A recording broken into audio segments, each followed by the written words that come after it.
Thank you for watching our video. Please give us a big like, subscribe to our channel for new videos every day with amazing cars. Leave us your opinion in the comment section on the video. Thank you. Despite the intrinsic constraints that an SUV's utilitarian packaging can place on its designers, few can argue with the truly fetching two-box form that Jaguar Land Rover's sculptors have made for the new 2018 Range Rover Velar crossover. But the Velar is more than just a pretty face position in the middle of Range Rover's lineup of luxury utes. It also is outfitted with JLR's new dual-screen capacitive-touch infotainment interface, which bolsters its case as a compelling subject for the 40,000-mile obstacle course that is our long-term test regimen. For even deeper coverage of the Velar, view our buyer's guide in-depth review. While the Velar plays in a segment that includes the Audi Q5 and the BMW X3, its 189.1-inch length puts it curiously close to the larger Range Rover Sport, not to mention within spitting distance of the Jaguar F-Pace and the Land Rover Discovery within the JLR empire. Generous cargo space is a result of its sizable footprint, as the Velar tops its class with 34 cubic feet of storage behind the second row and 70 cubes with the 40/20/40 split folding rear seats stowed almost flat.Dressed to impress. We've had ample experience with JLR's supercharged 3.0-liter V6, which, along with the turbocharged 2.0-liter diesel inline 4, serves as the Velar's up-level powertrain.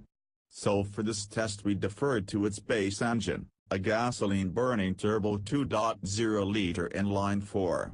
Output is a decent 247 horsepower at 5,500 revolutions per minute and 269 pounds-to-foot of torque at just 1,200 revs.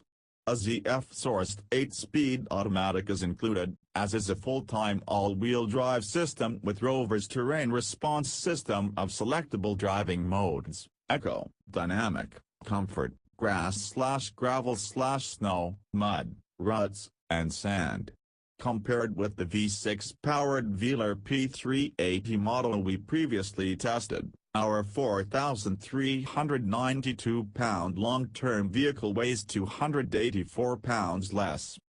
Pricing for the entry-level P250 trim level starts at $50,895, but MSRPs can top $90,000 with the V6 and a handful of options, including numerous interior color schemes and trim finishes. Our P250R Dynamic SE test car, which sits one rung below the top-spec R Dynamic HSE model, started at $61,095 and features a coil spring suspension rather than the adaptive air springs that come with the V6, brake-based torque vectoring, full LED head and tail lights, and darkened 20-inch wheels. 18 to 22 inches are available, wrapped with Pirelli Scorpion Verde all-season tires, size 255/50R20.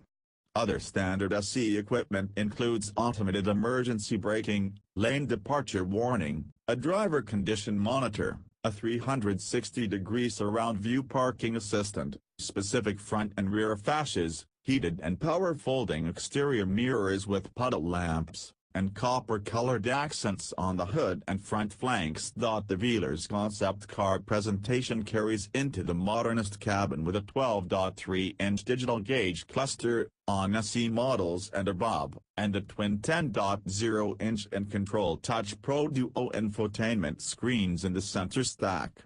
Materials, including the satin aluminum trim pieces and the geometric pattern dash and door inserts, are attractive and feel high in quality. And there are ample amenities, including a panoramic sunroof, keyless entry and start, dual-zone automatic climate control, navigation, and an 825-watt Meridian audio system with 17 speakers.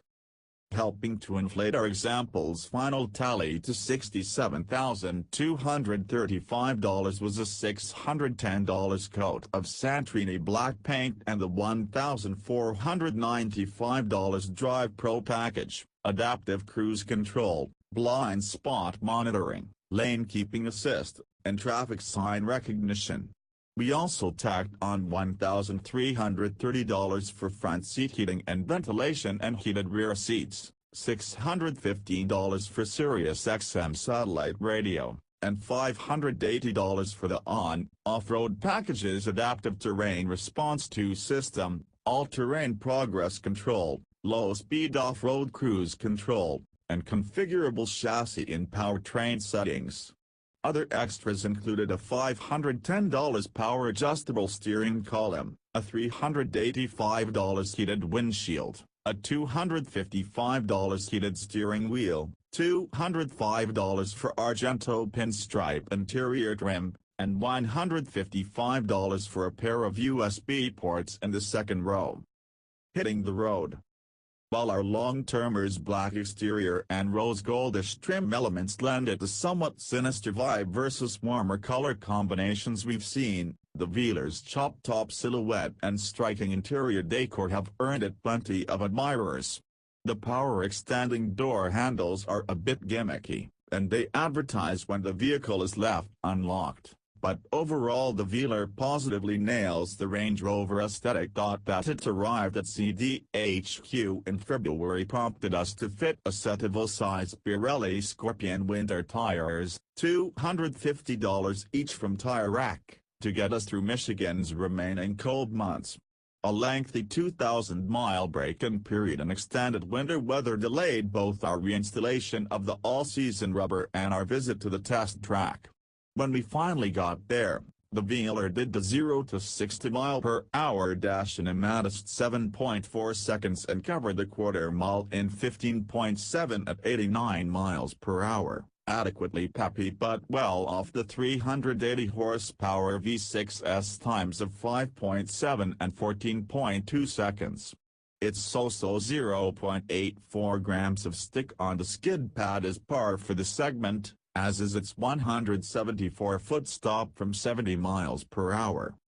We've otherwise taken it easy on the Velar, with initial logbook observations noting the ample power from the 2.0-liter engine but also some unimpressive clatter at idle. The P250 moves with little athleticism, and its tonnage means the four-cylinder rarely gets a break, but the 8-speed automatic shifts unobtrusively and pairs well with the engine's surge of low-end torque.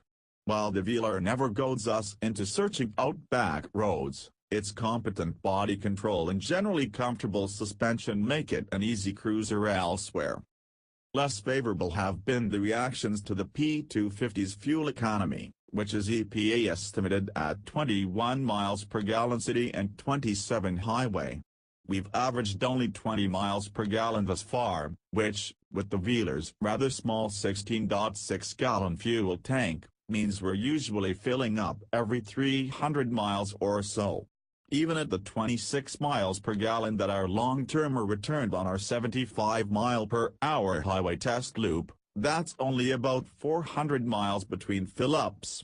Blame the Velar's hefty curb weight for much of its thirst. The P250's 23-mile-per-gallon combined rating is 3 miles per gallon better than the more powerful supercharged V6s. A familiar future. Electronic gremlins have plagued several recent JLR test cars, including our last long-term Range Rover, a 2016 TD6 diesel model, so it was with mild trepidation that we welcomed this specimen into our fleet.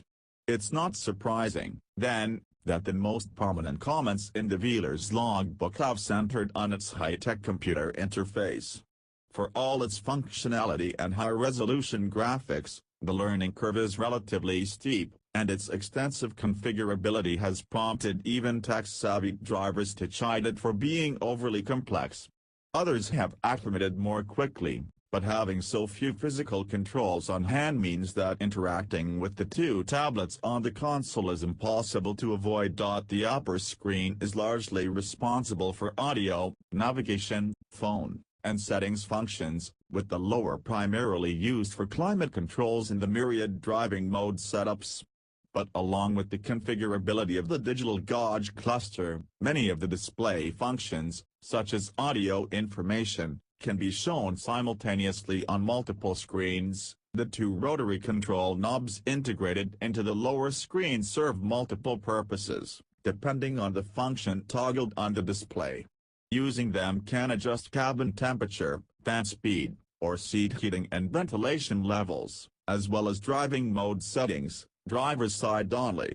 We'll likely grow more accustomed to the setup and fidget with it less as we configure it to our liking, but it still presents a lot of options to sort through while driving. As we've experienced with previous JLR systems, touch inputs for the dual screens also occasionally respond slowly and inconsistently. And one morning, at just 2,650 miles, both displays failed to awake when the vehicle was started. Although the audio system resumed where it had left off the day before, albeit without any way to adjust it, none of the other functions worked, and the computer refused to reboot itself even after multiple ignition cycles.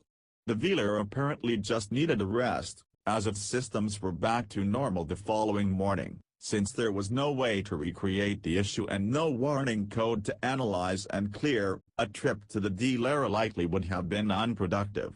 Another glitch occurred at about 3,450 miles, when the center portion of the digital instrument cluster began scrolling wildly and was unable to properly render the navigation display. This time a tape of the menu button on the steering wheel returned it to working order. More frustrating was a temporary powertrain glitch at around 4,400 miles, which seemed to prevent the 2.0-liter turbo engine from making any boost. There was no check engine light or any stumbling, but I could run the engine to redline with my foot on the floor while accelerating with all the might of an '84 Ford Fiesta, testing director K.C. Colwell wrote in the logbook. The incident persisted through multiple ignition cycles and also affected the transmission, which refused to kick down even when pressing the accelerator past the detent in its travel. As with the infotainment issue, the gremlins began the following morning and the problem has yet to resurface.